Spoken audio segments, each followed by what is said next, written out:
Natuliro pa kahapon January 5 ang 41 anyos na si Carlito. Ang minamaneho kasi nitong 22-wheeler truck na kargado ng semento. Ayon sa inisyal na investigasyon ng pulisya, nangyari ang aksidente nito bandang 1:30 ng hapon dito sa kahabaan ng Nagilian Road, Purok 18, Baguio City. Dito yan sa Irisan. Biglaan na bigla ito nang natumba. Anya, may nakasalubong itong sasakyan na nag-counterflow nang maganap ang insidente. Pababa ako tapos may sumalubong sa akin na service.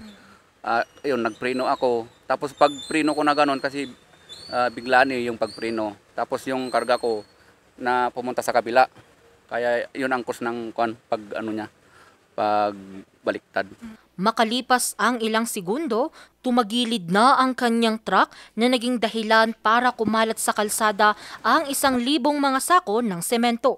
Mabuti na lang daw at walang nadaga ng ibang sasakyan nang maganap ang insidente. Ma'am, kasi bago matumba yung truck, nakababa na ako. Andun na po ako sa baba nung matumba. So far wala namang pong kasong mahaharap yung kasi self-accident. Tapos wala namang ibang nadali, walang involved na iba. Nagdulot naman ng mabigat na daloy ng trapiko ang insidente sa lugar. Nakakabala ma'am kasi yung mga pasahero din na nahatid din namin dito, tatagalan sila sa pag-uwi. Medyo po sila, parang na-dismaya po sila kasi natagalan po yung sa traffic sa taas. Bawas kita nga talaga. Ano pa sir? Siyempre, barang may katangan ako.